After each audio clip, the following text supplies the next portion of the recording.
This is mission critical. We need to lay down the weapons. We need to reach across the borders. We have to find the ways to do it, especially if our governments aren't going to do it. It's really up to people to build the bridges of peace with other countries so that we can cooperate on our urgent social and environmental challenges.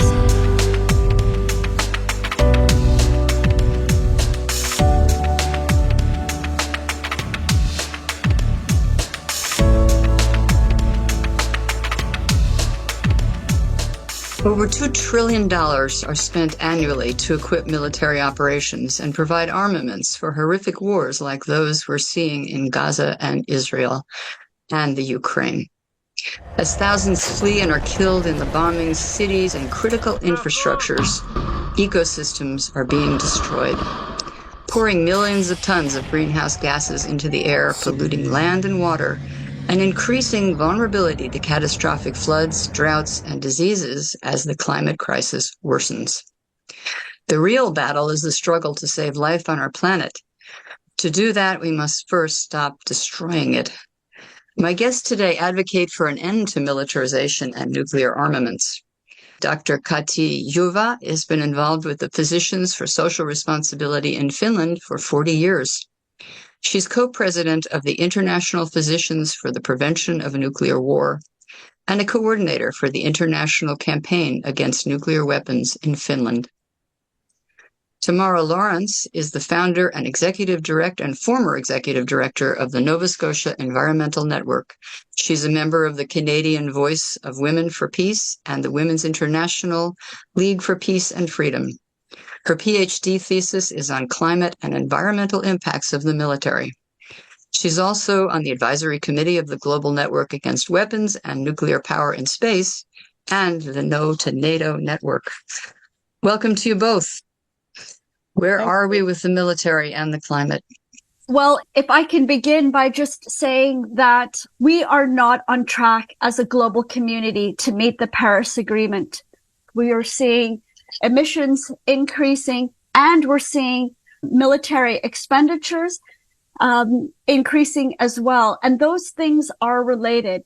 It is because we are spending so much money on wars and on fossil fuel powered weapon systems that we are not on track to decarbonize like we need to.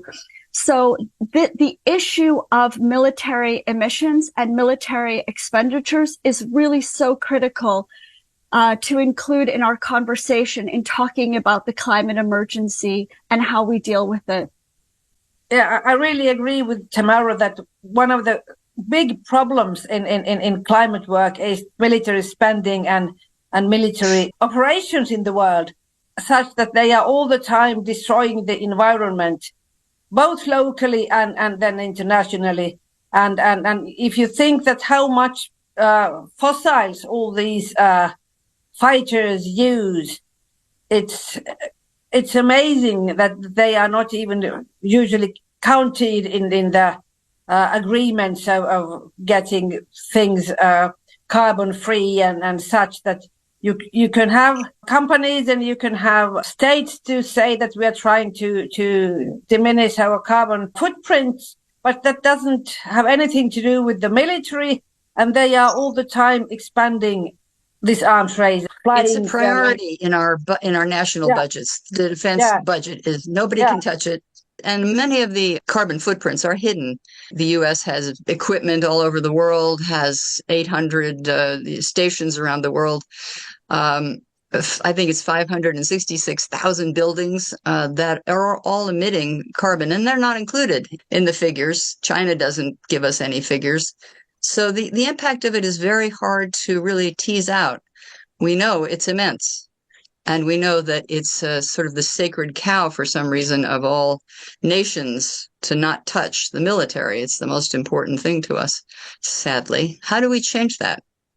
Well, if I can just give you an example for Canada, in the Canadian government, the military accounts for 61% of all federal government emissions. It's one of the largest emitters in the country. It's also the largest landholder in the country and the largest employer. And it accounts for 30% of the federal budget. So we disproportionately spend too much money on the military. And we are not spending adequately to mitigate climate change and to adapt to the climate-induced extreme weather events that we are experiencing. So in my country, in Canada, this past summer, we had unprecedented forest fires. So we had about 7,000 forest fires from British Columbia to Nova Scotia, mass evacuations, extreme heat. We were totally unprepared. We didn't have enough water bombers. We don't have enough firefighters. And it just destroyed so many forests and homes and businesses. But this year, our country announced that we are going to spend $73 billion for a new fleet of fossil fuel powered F-35 fighter jets. This is just totally inconsistent with Canada's purported commitment to taking action on climate change. It's just completely incoherent. Instead, we are locking ourselves into carbon-intensive militarism for decades to come. But it's not just Canada, of course. It's all of these Western, primarily the countries of NATO, that are spending so much money on fossil fuel powered weapon systems and engaged in this war making and wars that we see that are, derailing the Paris Agreement. So this really is a problem that we need to pay attention to. The problem is, of course, that Russia and China, especially Russia, they are also investing all the time more and more to conventional military power and military fighters and such. So it's very difficult situation because of both sides trying to make their arsenals bigger and bigger. And in Finland, even before we joined NATO, there was an agreement to buy more jet fighters to Finland. But before we went to NATO, there was some opposition for that, and there was a discussion that do we need them or maybe we don't need them. But now, after the Russian attack to Ukraine and our NATO decision, there's nobody in Finland, or very few in Finland, who are questioning the new fighters we are going to get, because people are really afraid of Russian aggressivity. I don't like it, but it's understandable in a way. But we are trying all the time in the peace movement to discuss that, whether we need so many of them. It's a very difficult situation, because it's not only NATO that is constructing new weapon system, it's also Russia, and they are destroying each other and these weapons in Ukraine. Well, there's also smaller conflicts around the world. There's wars in Libya and Niger and such places, where the environment has been just destroyed and can't be rebuilt because the infrastructure is gone. I mean, in Gaza, it's terrible that Israel is bombing all the infrastructure down, and they don't have any energy, they don't have medication, they don't have clear water, and that's pure destruction of not only people but environment, and that creates all the time more and more carbon dioxide into the atmosphere. And Dale, if I can say something about Libya, I was at COP27 last year in Sharm el-Sheikh, Egypt, and in the opening plenary where the leaders talk about how the climate crisis is affecting their country, President El-Menfi of Libya spoke about the fact that Libya does not have the socioeconomic capacity any longer to deal with the extreme weather events that country is experiencing. So sea level rise, dust storms, sandstorms, droughts, desertification. So it's getting much worse in Libya. But there is a direct link to NATO and to our war making. So it was Canada that led the NATO bombing of Libya in 2011 that destroyed civilian infrastructure, that bombed water treatment plants, that caused political and economic chaos in the country. Libya was one of the wealthiest countries on the African continent. And because of what NATO did in 2011, destroying this infrastructure and this country, leading to this humanitarian crisis, for instance, the migrations that we're seeing across the Mediterranean, this has made Libya unable to deal with the climate crisis. And there has never been any accountability for the NATO countries for what they did to Libya or Afghanistan or Iraq. And NATO is also has responsibility to the war that we're seeing in Ukraine and contributing to an apartheid state in Israel that has made it impossible for the Palestinians to be able to deal with the extreme weather events that they're experiencing on top of being in, really brutal occupation. I think that Russia is the first and main culprit of the war in Ukraine. They did attack. They are bombing. They are doing.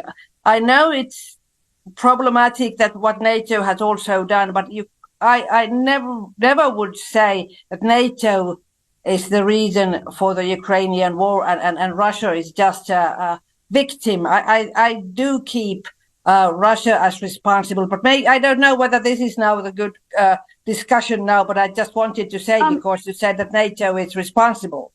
If I can just clarify, and Dale, I would like to encourage your program to have another episode to talk about the war in Ukraine, because it really is so significant. What I said is that NATO is also responsible for the war in Ukraine.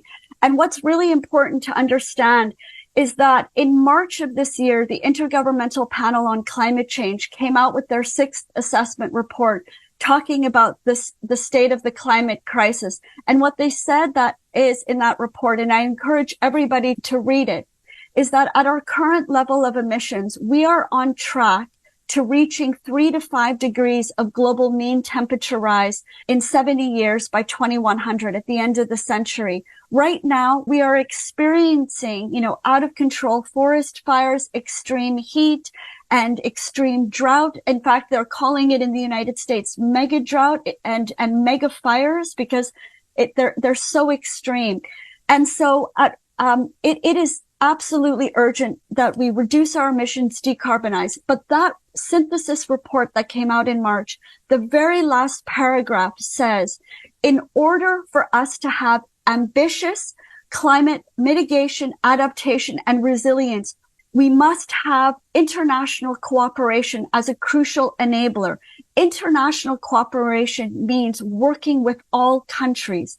All of the countries that are part of the UN system are part of the UN Framework Convention on Climate Change. So we need to peace build and we need to collaborate and cooperate with Russia, China, North Korea, Iran, all of our so-called adversaries. We need to find a way to cooperate because we share this planet together and it is our life support system.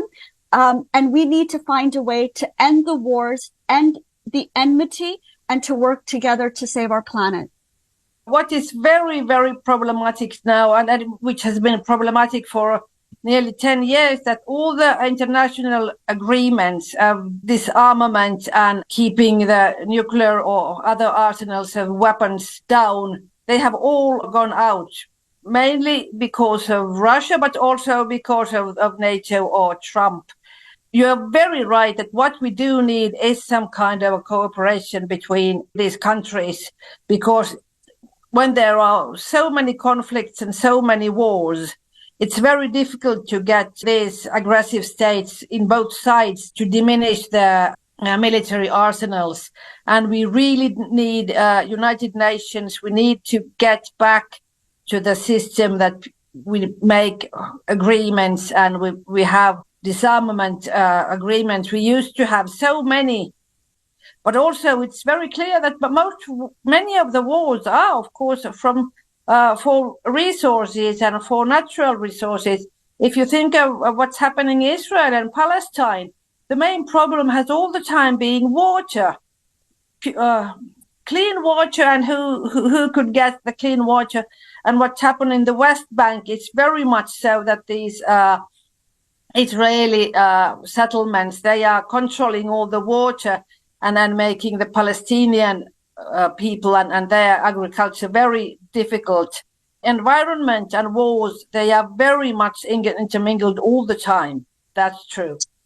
We come to the root causes of war itself, which are inequalities and resource extractions. Capitalism and colonialism have gone into countries and basically wrecked the place. And this grotesque inequality tried to be addressed in the last COP to some extent, the loss and damage. But they came up with $500 million recently, which is nothing. Compare that to the $2 trillion military budget. The world is just going at a furious pace in the wrong direction. And of course, we want people to cooperate, but that cooperation has always eluded humanity.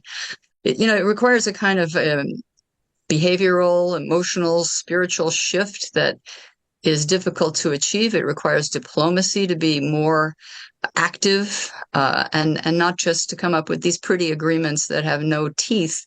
Unless we have a binding agreement, which of course the U.S. is always fighting against, we're nowhere. Paris was a great idea, but it wasn't binding. Is there a body? Is it the UN, or is there some other body that can create such a binding agreement? What will happen in Dubai under the fossil fuel guidance of Al-Jaber? We don't know. I know you're going there, Tamara. Yes, I am going to Dubai. So a couple of things to share on the issue of climate finance. There was an agreement made in 2009 that the Western wealthy countries that are the most responsible for the climate crisis, the historic consumers and fossil fuel and emitters of carbon, the big wealthy Western countries like the United States, the United Kingdom, and the Canada, the other European countries, happen also to be the countries of NATO, made a commitment to spend $100 billion for a climate financing facility for developing countries. So the $100 billion pledge, that $100 billion pledge was supposed to be given away annually to developing countries for their adaptation efforts. But the wealthy countries have never contributed the $100 billion as required. So it's been almost 15 years developing countries have been waiting for this. But over the same period of time, since the 2014 NATO Wales summit, where the NATO countries said that they were going to increase military spending to 2% of GDP, over the same period, the now 31 countries of NATO have increased their military budgets by more than $200 billion annually. So at the time of the Paris Agreement, the NATO countries were spending about $67 billion on their militaries, now $1.2 trillion on their militaries. And they account for, almost half of all military spending. So the issue of reducing military spending to invest in climate change, green jobs, address transition, and loss and damage is really critical. So that's a campaign that we have been mobilizing on as a peace community. The other thing that we have been mobilizing on is demilitarization and disarmament for decarbonization. So canceling the F-35 program, which is the most expensive weapons program in human history, $1.7 trillion, with a lot of critical minerals and fossil fuels, and canceling that. The other thing that is a bit heartening to know is that peace is going to be on the agenda at COP for the very first time. And it's going to be on, I think it's December 3rd, and it's going to be a day in conjunction with health and relief and recovery. But peace is one of the themes. And peace came out at Sharm el-Sheikh at COP27 last year. The Egyptian presidency said, peace is so crucial for us to have the kind of climate justice that we need. And this is what we're saying as well, is that peace is central to climate justice and climate action. So peace groups have been coming together to mobilize. The other heartening thing is that this July, the UN Secretary General released a new agenda for peace, calling on all member states to develop national action plans that implement the recommendations from this new agenda for peace. So I urge people to check this out, because in that document as well, there are lots of specific recommendations. For instance, cutting military spending, prioritizing disarmament, but it also talks about cooperative frameworks and global solidarity that we need to work on our common challenges, not just the climate crisis, but also the achievement of the UN Sustainable Development Goals to deal with that inequality, Dale, that you were talking about.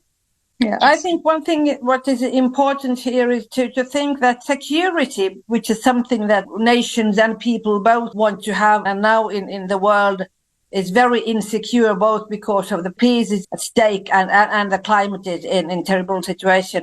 But it's very important that we, in a way, widen the concept of security. It's only military or it's only non-occupation. That security means also a secure environment. Security means health care. Security means social care. Security means human rights. And I think that's the problem with many countries and many politicians, that when they, at least in Finland now, people are very keen to get more security because they are afraid of what can happen in the world, but both climate change, but also in military ways. But the concept of security is very, very narrow. And then the idea is that getting more security means getting more weapons. And of course, that's not the way to get people to live a good life. But I think this is the problem, especially in Europe, that the insecurity and the threat of future is not only environmental, but it's military. And people are not only afraid that we have too many weapons, but they are afraid that somebody else has too much weapons. And we have to try to get people and governments to understand that security is not, it doesn't grow from weapons. Well, there was always the nuclear mutual destruction pact that was supposed to save us all, because it was so horrifying that if we had lots of nuclear weapons, everything would be great because nobody would make war. Well, that didn't really work out. We did reduce some of the nuclear stockpile, but I don't think that we're still reducing it more.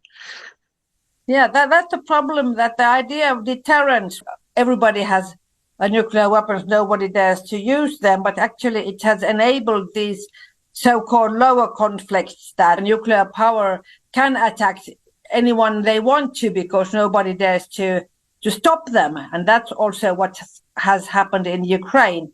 So that's very important, to get back from the brink, back from the threat of nuclear war breaking out, because then it would be no problem with the environment, because there won't be any environment and no people either. So that's one of the most important things, of course, to prevent nuclear war. To have fewer weapons, to go back to the disarmament idea, and to involve Russia at this point would be, of course, almost impossible because of the adversarial status of NATO nations and Russia at the moment. It's hard to see how we could get there. If I can just say that when I was at COP27 in Egypt last year, I decided to go on a month-long fact-finding tour, and I went from Egypt to Russia, Finland, Latvia, Poland, and Romania, learning more about the conflict in Ukraine, NATO expansion, and the opportunities for peace building. And if we look at, for instance, NATO's eastern flank, they've got these maps that show all of their military installations from Estonia down to Bulgaria, up to Russia's border. And there are battle groups and bases and runways and missile systems. And if we were to reimagine the possibilities for peace building there, getting rid of those, like Canada right now has a NATO battle group, and a big base just outside of Riga, outside of the Latvian capital. Imagine if that was instead something related to peace building, art and cultural exchanges, trade and commerce, public transit back and forth. That's what we should be doing. It's my country, it's Canada and the other NATO countries that are militarizing the region, that are sowing the hostility and the division, that are preventing the kind of environmental peace building that we need. with Russia, with China, with all of the countries in the world so that we can deal with our common challenge, which is the climate emergency. This is mission critical. We need to lay down the weapons. We need to reach across the borders, and we need to work cooperatively with other countries. And that means with Russia. So, we have to find the ways to do it, especially if our governments aren't going to do it. It's really up to people to build the bridges of peace with other countries so that we can cooperate on our urgent social and environmental challenges. Absolutely. As countries become more and more impacted by the climate crisis, and it will be very terrible in the Middle East, the heat will be great, the droughts will be great. One wonders when humanity will wake up. Russia, I believe they're thinking, well, we'll have the ice-free Arctic, and that'll be great. And even though the Siberia is on fire, they don't seem to understand really that we are in this crisis. The crisis really hasn't come home to everybody. But it will, and very, very swiftly. As you say, Tamara, we're heading toward multiple degrees of warming, which will be catastrophic at this point. The climate is heating up, and in the Antarctic, it's quite frightening what's happening down there in terms of the sea level rise that will be created when Antarctica starts to really, really melt. So we are at such a terrible tipping point, and instead of working in the right direction, we're working on military. But I'm grateful for both of you for the work that you're doing for peace, because it is so critical in our world. So thank you for being on Facing Future today. Thank you.